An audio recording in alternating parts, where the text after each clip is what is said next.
Okay, this is where I think we left off on chapter 12 in class the other day. Okay, so after divorce, ex spouses tend to fall into one of the following categories: enhanced, which is mostly successful at work, socially, and as parents; as competent loners, so more emotionally self sustaining than enhanced ex spouses, but they, don't really want or need a lifetime companion. You have the good enoughs that experienced divorce very difficultly, but it didn't make a good or bad impression on them. You have the defeated, people that have succumbed to depression or perhaps substance abuse. And then you have the seekers or the libertines, right? Typically, the people that are insecure and remarry quickly, right? Which is, again, much more likely to be male. So it just means that, people tend to fall into these categories as they try to adjust because, going through a divorce is quite a transition in one's life. Let's see, when it comes to children and divorce, around 65% of divorcing couples have children. So mostly they end up remaining with their mothers. And some effectively lose their fathers almost completely as caregivers, which is very sad. There are some gendered assumptions that affect the way that we divide up, who a child should be with, right? That compulsory motherhood and expectations of, mothers just being better parents. And though there is the social nature, the fact that women tend to do more of the actual parenting work. So, yes, women tend to end up with the kids. Most children don't experience any severe or long term problems after a divorce has gone through. When it comes to the characteristics of the child, right, that faces, their parents going through a divorce, the age that they're at is related to personal adjustment. So the younger they are, the more likely they are to have adjustment problems. And boys tend to become more handicapped by divorce than girls do. So boys, are kind of encouraged to be more outward with their expression more so than women in some ways. So they tend to be more aggressive or act out for more attention as a result of divorce. And adolescence is just a very difficult time, right? So there might be more delinquency or deviancy or antisocial behavior that is seen from children once they hit adolescence when going through this kind of transition in their family. When it comes to the characteristics of the family, the conditions and situations that lead up to divorce can have negative impacts on children. So the size of the family can be important, right? The larger the family, the greater the amount of stress. And so, especially if you're a single parent and you have a very large family, that's, a lot of stress, and that stress can be negatively affecting the children. So obviously, socioeconomic status also significant, as a reduced income from having one parent gone can really have a negative effect on children. And so people of color are disproportionately at a disadvantage in this situation because you're already dealing with racial and ethnic discrimination in the workplace that affects how much money you make. So again, and then when it comes to just the characteristics in general, it's important to have contact with both parents for the child to adjust after the divorce. And when it comes to same-sex divorce, obviously, for a long time, marriage was legally restricted for same-sex couples, so issues of divorce are kind of new to be understood, right? Just because before that, if you weren't legally married, you couldn't divorce.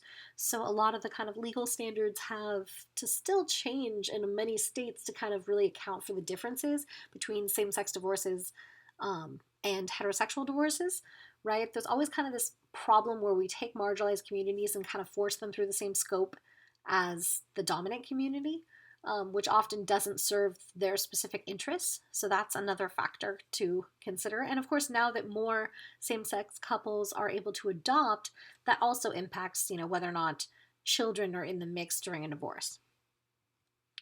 When it comes to remarriage after divorce, currently close to 90% of people that are remarrying are divorced, right? So it's not just widowhood. About 1/3 of all Americans will marry, divorce, and remarry. So it is somewhat normative, about a third of the population.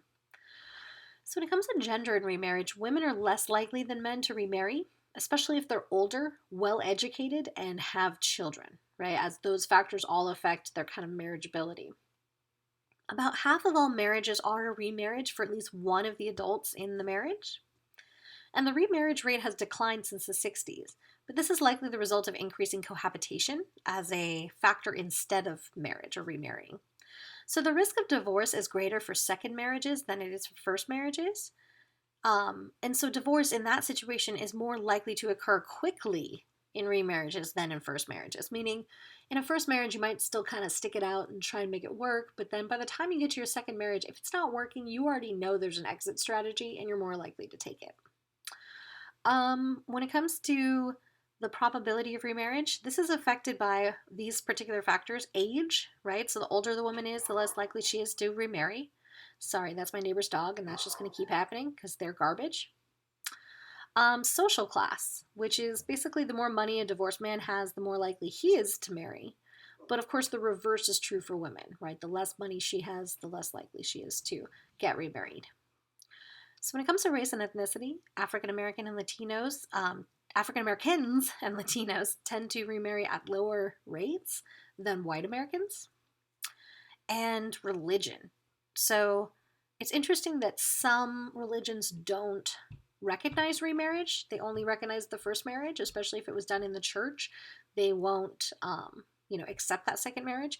So, like for instance, the Catholic Church, right? They don't recognize remarriage. So even if you're devout, you're less likely to remarry because there's no, it's basically kind of being discouraged by your religious ideology.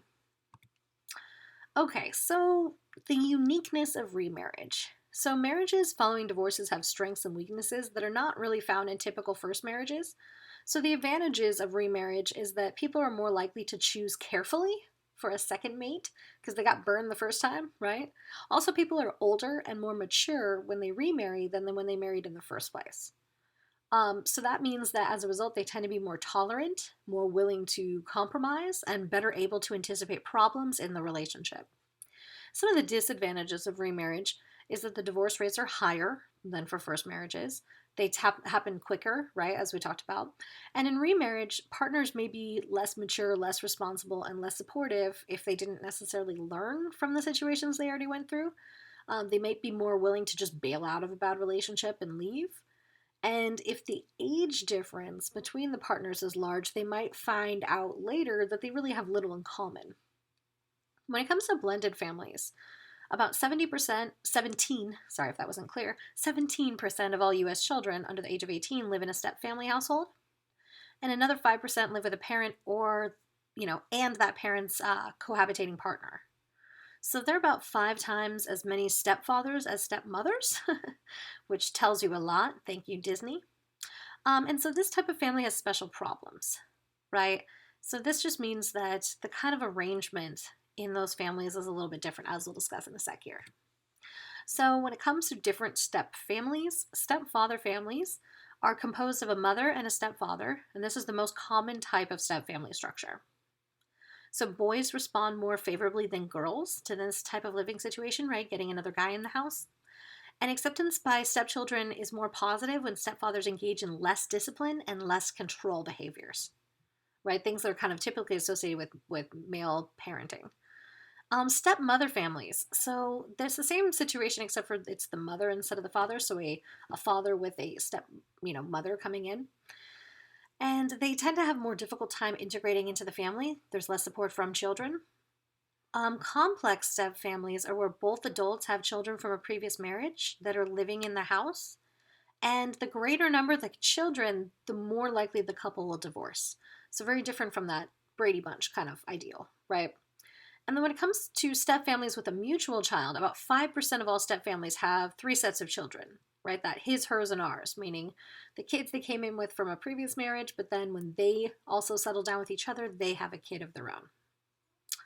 So problems endemic to step families, there's this outsider versus insider situation, meaning having anyone come in new, you have to kind of relearn those social roles, those expectations, all of that stuff. There can be boundary disputes, right, between that kind of issue of you're not my dad, and like what are you allowed to actually do, and what kind of role are you allowed to have. There's also power issues, right, between maybe the new step parent and the children.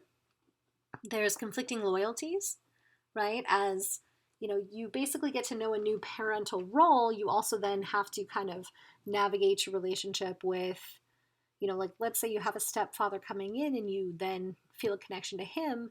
It still kind of makes you conflict in your loyalty to your own father, right? Issues like that.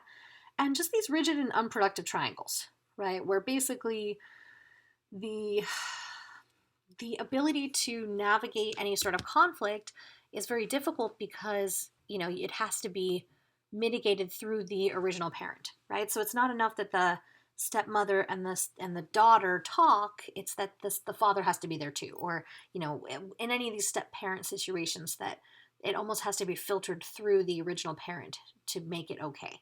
So that makes it much more complex. And then when it comes to outcomes for stepchildren, a lot of these kids have experienced major life transitions during this time period.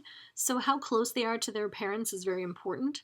And obviously, children are going to vary in how willing they are to accept a new step parent, right? So some kids are more willing than others.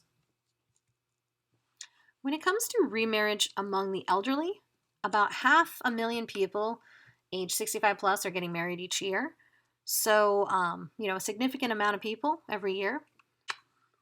So remarriage among the elderly can be rewarding, but it can also bring its own special set of problems that younger remarried people do not have to worry about, like money issues, hospice, adult children, all that kind of fun stuff that, elders have to worry about, the younger people don't. So when it comes to divorce, there's this kind of politics of divorce. So what are the consequences for individuals in society when it comes to divorce? There's lots of different, conversations about this, disagreements about this across the culture, right? Whether you're talking to a religious leader, a scholar that looks at specifically demographics, or a marriage counselor, right? People disagree on whether or not divorce is a good thing in our culture and, what kind of social consequence it has. But, a lot of people often see the issues of divorce or see how high the divorce rates are, and they lead to this idea that marriage is a failed institution, right? But the idea is, though, that even though there's a high divorce rate, a lot of people still want to get married. And the overwhelming majority of those people who do divorce remarry. So we have to conclude that the institution of marriage is still alive in the US. It's not the marriage that they had a problem with, it was being married to that one particular person, right? So as much as divorce is much more normative nowadays, it doesn't mean that marriage is somehow going away completely, right?